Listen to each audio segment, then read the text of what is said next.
Welcome everyone, Costin here with the discussion about Total War Warhammer 3 and about the biggest changes that I think should be made to the game and also to Total War in general going forward. Now, let me be clear on something. I think Warhammer 3 is the best Total War that's ever been made. Sure, there are things that are better in Rome 1 or Medieval 2 or even Shogun 2. But overall, in terms of overall quality, the Warhammer Total War games have been the best in the series, which can create a problem in its own right because they've been struggling since Warhammer 1 came out to make anything else, like be it Thrones of Britannia, Troy, or Free Kingdoms. All of those games ended up being dead, and not just because two of them were Saga games, but I think that Creative Assembly doesn't know what to do going forward because they have a really good formula with Warhammer. But obviously this is the last game that they're gonna make. Maybe they make another fantasy game, maybe they make another game in the Warhammer universe, we'll see. Certainly there's still a lot of potential there. But I think they're gonna have quite a few issues with the historical games going forward. But anyway, before I discuss about the issues, I do want to show something. This is on Legendary, very hard battle difficulty, this particular campaign. All of my campaigns are on Legendary, very hard battle difficulty. Just to make that point, because there's always that guy who comes along and says, oh, you don't know what you're talking about, what, are you playing on easy? No, I'm not playing on easy, and I still find the game incredibly easy. But anyway, the first issue is with regards to campaign AI behavior. Now, this is something that they've said they're going to change, but it does get a bit silly when you realize what the AI tends to do in a campaign. So for that, I'm going to toggle Fog of War. This is my Snitch campaign on Legendary. I'm besieging Nangao. I'm going to take it soon enough. Cathay, rather the northern provinces, are finished. But how did they get themselves in the position? Well, for instance, they have an army here next to Point Mei that's actually led by Miao Ying. That's doing nothing. Then they have an army here that's fled when I took Nanli. And instead of going to hold Nangao, they fled into the desert where they're gonna take some attrition. But all of this started with a decision by Miao Ying to recolonize this settlement in the Imperial Road. I think the Dreadfleet or village took this settlement out, and she marched through this territory that I had Mingzhu, I had Wei Jin. She marched through this territory, resettled it, lost a lot of troops because of that, and then as she was doing this, she started canceling trade agreements she had with me, non-aggression pact she had with me, so it's like, yeah, okay, I get it, she's gonna declare war on me.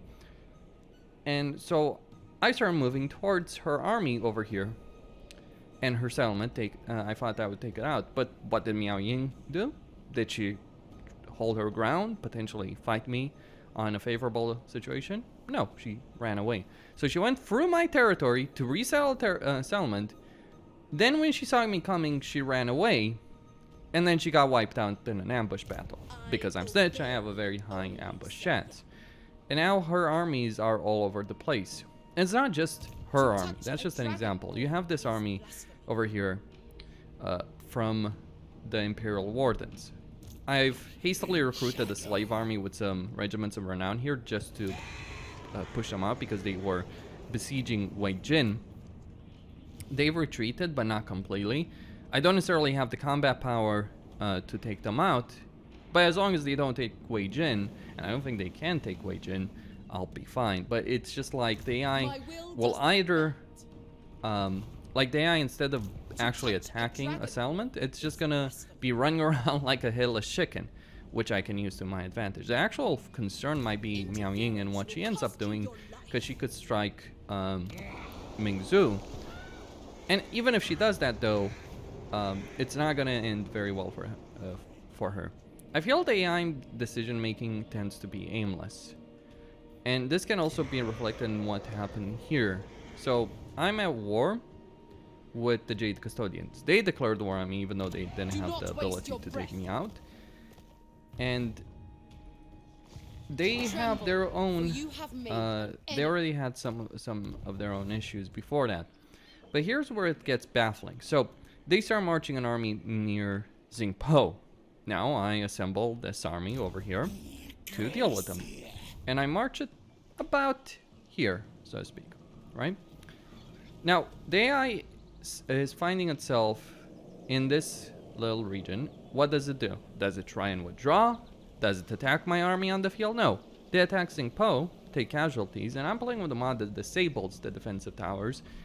And I could have inflicted significantly more casualties if I was using those defensive towers. I still inflicted some casualties. They sacked the settlement, and they're ripe to be destroyed on the field by my army over here, my full stack army over here, minus these regiments of renown, which I recruited later. And this is just incredibly silly. You see the AI doing this again and again and again, attacking when they shouldn't, fleeing when they shouldn't, defending when they shouldn't, and not defending when they should. Because, for instance, yeah, if Miao Ying loses Nangao, sure, it's only a tier 2 settlement because it's only turn 38. It's a bit weird seeing it only be tier 2 at turn 38. But instead of defending Nangao, she's been marching her armies all over the place. Instead of the Imperial Wardens taking settlements that they could take, they've also been running around. Like, the AI will run from fights it doesn't believe it can win, but it also seems hardcore that, oh, we have to strike an undefended territory. Even if that undefended territory is right next to a full stack of troops, that's gonna wipe it out in the ensuing battle. And this happens again and again. There's so many times in the campaign where I see an AI faction that has 0 strength, right? 0 strength whatsoever, declare war on me for no discernible reason. For instance, I don't have an example here, but okay, actually the Dissenter Lords are a great example. They're at war with the Western provinces. They've actually lost a lot, though they do have a decent enough army over here, right? But they declared war on me even though they have a lot of things going. For what reason? I can't tell you. And now, they're not going to be able to really accomplish anything against me. And not only that, not only does the AI act this way towards the player, though they are certainly more more aggressive against the player for no discernible reason. They'll also do it among themselves for no discernible reason. And that just leads to the AI factions in general being incredibly weak, far weaker than they should be, because they keep losing armies and settlements for no reason. They don't defend them when they could absolutely win. Like, for instance, this army right here, right? 13 units. If they had moved in Nangao, yeah, sure, I probably could have won all the same. Like, Snitch is incredibly powerful. But instead of marching in a random direction with these armies that are just placed randomly with no discernible reason, they would have had a greater chance of success had they actually stood their ground to try and defend Nanli and then Nangao. They didn't. So I think this is something that needs to change. This kind of behavior absolutely needs to change. Will it? I don't know. But this is actually the first time in playing Total War that I've seen this. I don't believe this kind of behavior was in the realms of Chaos. Or maybe I could be mistaken. Certainly wasn't the case in something like Shogun 2 or Warhammer 1 or Warhammer 2. Certainly not to the same scale. I mean, the AI's always made bad decisions. It's always had bad decision making. Sure. But this is just bafflingly stupid. And I do hope this gets changed. Now, the second big issue is with regards to Autoresolve. For instance, here I started the campaign as Malice Darkblade. He starts right outside of Black Rock, and if you attack it, you win a Pyrrhic victory. This will cause medium losses, so fairly significant losses. My entire army, or at least most of it, reduced to half HP. Now, many people will tell you that if you were to fight a battle like this manually, you would take significantly fewer losses, right? That's one thing to mention about that. But it actually gets even worse than just how fighting a battle manually using simple tactics will generally net you a far better result. It goes a lot worse than that. For instance, here I have a Black Arc in Malice. Darkblade is under said Black Arc's influence. Here's the issue. The Black Arc, at tier 1, has an army ability, right? It's Kane's Lash, which will do AoE damage in a small area. Now, does this kind of army ability count in any way, shape, or form in Autoresolve? It does not, which, as you can imagine, is something of an issue. Because the actual power your army has on the field of battle, or the actual power any army has, both yours or the AI, is not properly reflected at all in the Autoresolve. The Autoresolve seems to care a great deal about things like armor, so these units took significantly more damage than my heavily armored units in that particular battle, than all of my heavily armored units. Now, armor does count in an actual battle, but it's not the be-all and end-all. And the fact that special army abilities, or the fact that I can make Tsarkan, that I can summon Tsarkan for Malice, is a fairly substantial issue, as far as I see it. So army abilities, actual power of lords, heroes, etc., is not reflected in the losses you're going to take. Now, moving the camera a bit, because this gets even more ridiculous. Here you have Ikeclaw. He starts as Skaven Black. He starts with a nuclear weapon. And that nuclear weapon means absolutely nothing at all in Autoresolve. Whether you're fighting against him or as him, it's not really going to matter all that much. I think there's some situations where it can count for a bit, but by and large, certain army abilities like that don't matter at all. And a nuke can wipe out an entire army if you can blob them all together. Also, for whatever reason, with Ikeclaw and Doom Wheels, they take significant damage in Autoresolve. It's not uncommon to have a lot of Autoresolve situations once you get the really powerful Doom stack as Ikeclaw, that you're winning it with ease, decisive victories, and yet his entire HP bar has basically disappeared for whatever reason. And that is a problem, as I see it. And it's not just things like Ikeclaw or the Black Arcs, it's also the Vampire Coast. See, the Vampire Coast has legendary lords and legendary admirals that also have these army abilities, because they have a fleet associated with them. It's not reflected here, but Noctilus, for instance, has a fleet. All of them, all the legendary lords of the Vampire Coast, I think, have a fleet. That fleet gives structures. It's basically a horde army. The horde itself will give structures that give you combat abilities that can do a significant amount of damage. Not Doom Rocket level, but what I've noticed again and again and again, playing as Count Noctilus, I have a campaign turn 140 that I won. What I noticed playing as him again and again and again is that there didn't seem to be any difference whatsoever in the Autoresolve between an army that was a horde army that had those special abilities and a regular non-horde army. Nothing to really reflect the actual power you have. Now, to be clear, the Autoresolve in Warhammer 3, or ever since they changed it to Warhammer 2, has been the best in the series so far. I think Troy is pretty decent, but it's still not great. But it's certainly better than it has been before. It's still awful, however. It's actually annoying to fight a battle where you take minimal losses to an army, and if you fight it yourself manually, and then you lose, I don't know, 2/3 of your army gets reduced to minimal HP if you do Autoresolve it. And again, this affects both you and the AI, and ties together into the way the AI ends up playing currently in the game. And I do think that's one of the bigger issues currently that, from my perspective, should be resolved.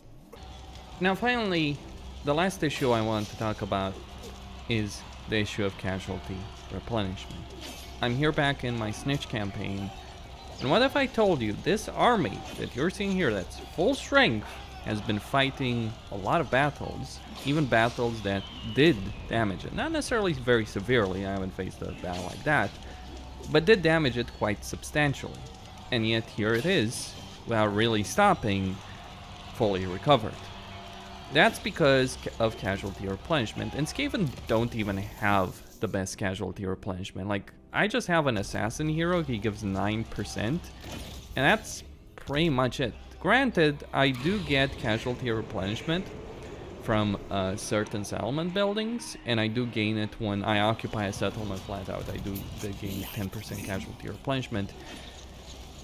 But it's very easy right now in a campaign, even with all the issues that the Autoresolve causes in terms of significant losses, to recover, as some factions more so than others. Now, Skaven do have pretty decent baseline casualty replenishment. Some other factions have lower, but can get it much higher. Think of the Warriors of Chaos. I think they have incredibly high casualty replenishment, especially if you're into worshipping Nurgle or you're Festus, the Leech Lord. They can get some very high casualty replenishment. But what the impact of that is, you don't really care about how many men you've lost in a battle, unless it's just that turn, because you're vulnerable that turn until during this replenish. But you replenish so incredibly quickly that it doesn't matter if you lose 2/3 of an army or 3/4 of your army, because you'll be able to recover it very quickly. Surprisingly, one of the few factions, or perhaps not surprisingly, one of the few factions that does struggle when it comes to casualty replenishment are the dwarves, in point of fact. Now, he gets 17 casualty replenishment. This is a bit absurd when you think about 17% casualty replenishment by default. Taking a settlement gives me 10% if I just occupy it. So you can go through from battle to battle to battle, taking a lot of damage in battles and just being able to recover very easily. And that means each individual battle is far less significant than they should be. It used to be in a game like even Shogun 2, which did have casualty replenishment, you did care about what kind of losses you took, let alone a game like Rome 1 or Medieval 2, where you can just automatically replenish your units. Now, some people would say, well, it was annoying having to go back.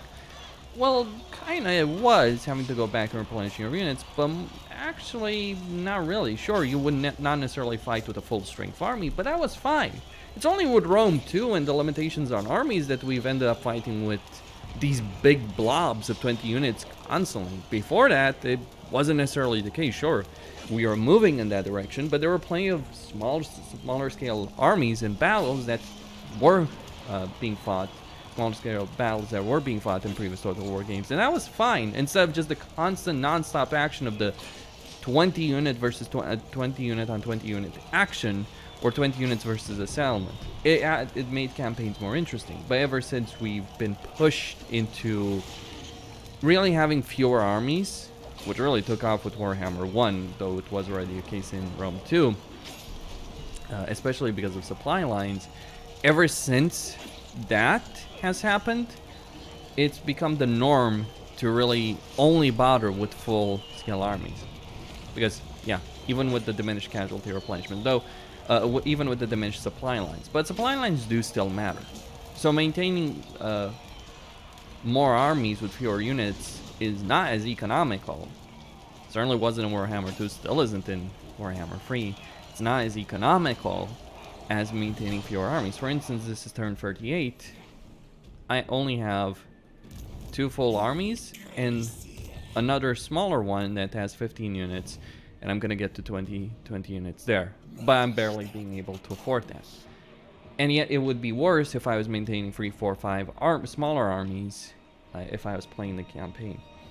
It's just better to do so, but that does create issues in its own right. But it's all tied to, I feel, the replenishment of individual units. I think the automatic system should be significantly diminished, and we should get the ability to replenish, even on a global scale, manually units that are lost for a cost, to be clear, for a price, as opposed to that happening manually. Like when you take a settlement, for instance, you sack it, you damage the structures, of course. But you can wait for them to get repaired, and it will take several turns. It won't happen instantly. It will take several turns for them to be repaired, or you can pay a fee to do it down one turn.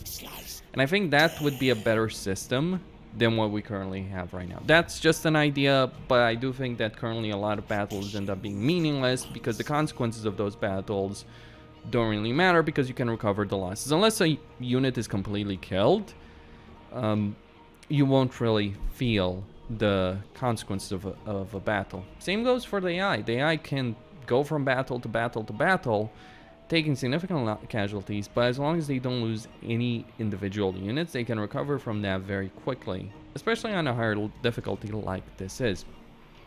And it results in each individual battle feeling far less meaningful. I've made a whole video on the problems with battles, and you can check that out. But I do think that the issues I've talked here, the Autoresolve, the casualty replenishment, the AI decision making on the campaign map are some of the biggest issues that Creative Assembly needs to fix, and not just for this game, but for future games going forward. Costin here signing out. Don't forget to subscribe, like, and enable notifications, and I'll see you next time.